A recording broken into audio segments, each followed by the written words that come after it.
যে সিদ্ধান্ত এই মুহূর্তে সর্বভারতীয় ক্ষেত্রে বিজেপির তরফ থেকে দেখা যাচ্ছে, তাদের মাইনরিটি মোর্চা মুসলিমদেরকে উপহার দিচ্ছেন, সেই উপহারে নরেন্দ্র মোদীর ছবি, এবং সেই একই সময় বিহারে ইলেকশন, তার পরপরই পশ্চিমবঙ্গে নির্বাচন, পার্শ্ববর্তী রাজ্য বিহার, যদি পার্শ্ববর্তী দেশ বাংলাদেশের ইম্প্যাক্টের কথা ভাবা হয় এবং যদি বিজেপি মনে করে তার একটা প্রতিফলন পশ্চিমবঙ্গের বুকে হতে পারে, তাহলে বিহারের বুকের রাজনীতির প্রতিফলন তো পশ্চিমবঙ্গে হতে পারে। সেখানে আপনারা মুসলিম ভোট পাওয়ার জন্যে উপহার দিচ্ছেন, আর ঠিক তার পার্শ্ববর্তী রাজ্য পশ্চিমবঙ্গে এসে আপনারা বলছেন মুসলিম এমএলএদেরকে চ্যাংদোলা করে ফেলে দেওয়া হবে।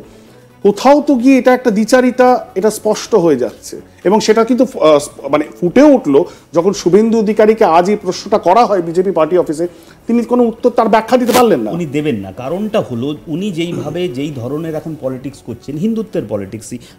এক সপ্তাহ আগে তিনি যেই বয়ানটা দিয়েছিলেন যে জো হিন্দু হিত মে কাম করেগা ওহি বাঙ্গাল পর শাসন করেগা, হিন্দুত্বের যে পলিটিক্স তিনি শুরু করেছেন, সেই ক্ষেত্রে এই যে ব্যাপারটা যেটা সওগাতে মোদি হচ্ছে সেটাকে ওটার সাথে একদম ফিট করে না, একটা শার্প কন্ট্রাস্ট রয়েছে। কিন্তু এখানে যে তোমার প্রশ্নটা হলো যে সেন্ট্রাল লিডারশিপ এই জিনিসটাকে কি করে মানবে বা কি করে এর সঙ্গে এগোবে, সেটা আমার মনে হচ্ছে এখন তারা ওয়েট অ্যান্ড ওয়াচ পলিসি করছে। এখন তাদের জন্য প্রথমত সবচেয়ে ইম্পর্ট্যান্ট হলো বিহার ইলেকশন। বিহার ইলেকশন অবধি আমার মনে হয় না যে সেন্ট্রাল লিডারশিপ অতটা বেঙ্গলের ওপরে এখন নজর দিচ্ছে। বেঙ্গলের ওপর নজর দেওয়া শুরু হবে, তারা রাজ্য সভাপতি খুঁজবেন, বিহার একদমই রাজ্য সভাপতি হয়তো 1 মাসের মধ্যেই, অনেকটাই ডিলে হয়ে গেছে, কিন্তু যা শোনা যাচ্ছে হয়তো 1 মাসের মধ্যেই রাজ্য সভাপতি নির্বাচনটা হয়ে যাবে, ঘোষণাটা হয়ে যাবে। সেই ক্ষেত্রে 3টে নাম আমরা আগে যেটা শুনেছিলাম, দিলীপ ঘোষ, শুভেন্দু অধিকারী আর সুকুমার দা, সুকান্ত দা, এই 3টে নামের মধ্যে যে কে হবে সেটা নিয়ে এখনো দ্বন্দ্ব রয়েছে। দিলীপ দা আমরা দেখছি গত 1 সপ্তাহ ধরে অনেক বেশি অ্যাক্টিভ হয়ে গেছেন। সুকান্ত দাও অমিত শাহের সঙ্গে এখন গিয়ে দেখা করলেন কিছুদিন আগেই দিল্লিতে। শুভেন্দু অধিকারীও দিল্লি গিয়েছিলেন। তো সেই ক্ষেত্রে একটা এই যে পলিটিক্সটা হচ্ছে, এটার পেছনে একটা এই যে দৌড় রয়েছে, এই যে রেস রয়েছে সভাপতি হওয়ার, সেটাও একটা কারণ। মানে যত না রাজ্য রাজনীতি, তার থেকে বেশি বিজেপির যে ইন্টারনাল পলিটিক্স, সেটাও কিন্তু কোথাও পুরো বিষয়টাকে ফিউয়েল করছে যে শুভেন্দু অধিকারী এত কত্তর একটা হিন্দুত্বের লাইন নিচ্ছেন। ভোটের অঙ্ক তো রয়েছে, কিন্তু তার সাথে সাথে আরেকটা প্রশ্ন এসে যায়। আমরা শুভেন্দু অধিকারীর গত বছর জুলাই মাসে, মানে 2024-এর লোকসভা নির্বাচনের খারাপ ফলাফল এবং তার পরপর কিছুদিন কিন্তু শুভেন্দু অধিকারী যতটা তিনি সাবলীলভাবে প্রতি মুহূর্তে প্রতিদিন মিডিয়ার সামনে এসে বক্তব্য রাখেন বা বিভিন্ন রাজনৈতিক কার্যকলাপ করেন, তিনিও কিন্তু কিছুদিনের জন্য, কিছু সপ্তাহের জন্য একটু হলেও অন্তরালে চলে গেছিলেন, যদিও তার প্রত্যাবর্তন হয়েছে। এবং এই মুহূর্তে সবচেয়ে এফেক্টিভ বিজেপির পশ্চিমবঙ্গের বুকে যে নেতারা রয়েছেন, তার মধ্যে অবশ্যই শুভেন্দু অধিকারী একমাত্র, তিনি সবচেয়ে বেশি আন্দোলন অ্যাজিটেশনের মধ্যে থাকছেন।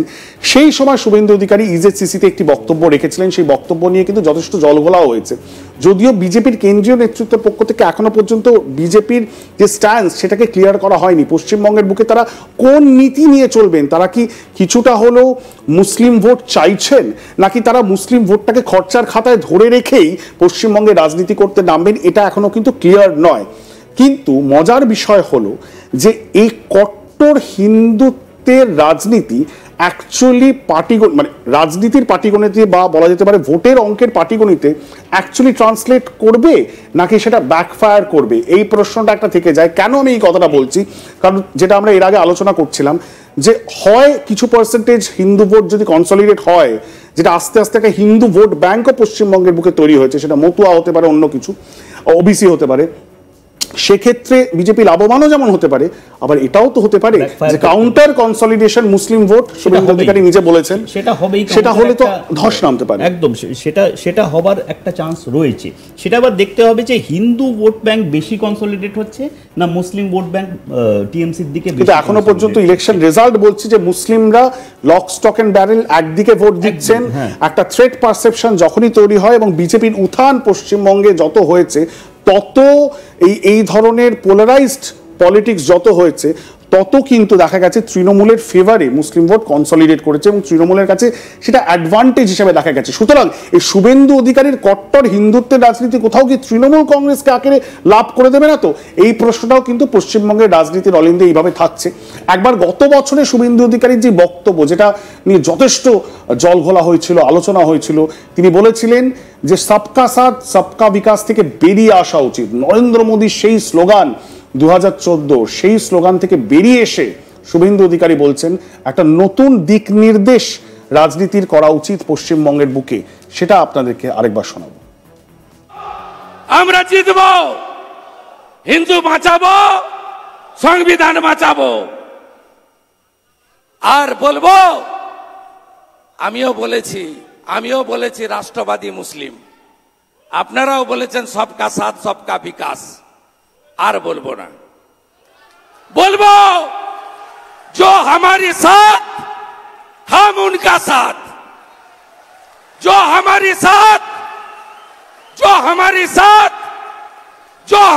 साथ हम उनका साथ।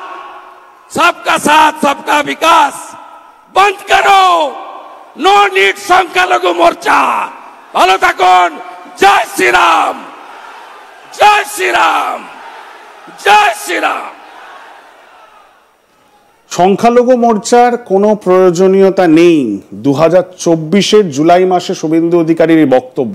আর আজ সেই সংখ্যালঘু মোর্চা, সর্বভারতীয় বিজেপির সর্বভারতীয় সংখ্যালঘু মোর্চার তার প্রেসিডেন্ট এর আহ্বানে আজ সওগাতে মোদি, মোদির উপহার।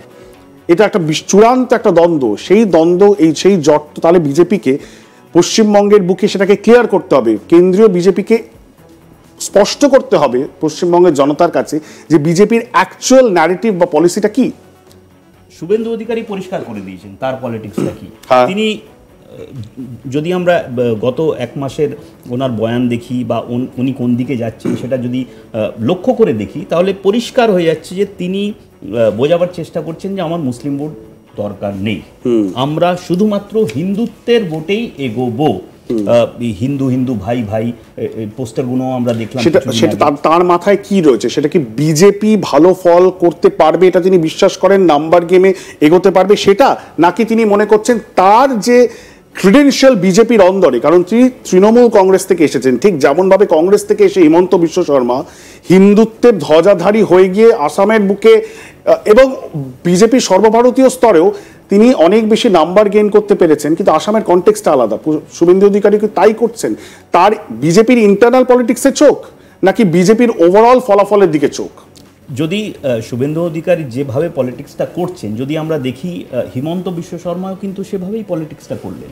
কংগ্রেস থেকে বিজেপিতে আসার পরে তিনি যেটা কট্টর একটা হিন্দু অনবরত সেই ধরনের একটা পলিসি, অ্যান্টি মুসলিম রেটরিক, ওই দিকে যাওয়ার একটা প্রচন্ড চেষ্টা হিমন্ত বিশ্ব শর্মার আমরা দেখলাম। কিন্তু মুখ্যমন্ত্রী হয়ে যাওয়ার পরে যদি আমরা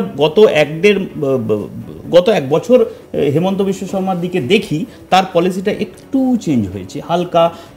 তিনি এখন একটু মুসলিমদের প্রতি নরমও হয়েছেন, কিন্তু উনি যা পাওয়ার সেটা উনি পেয়ে গেছেন।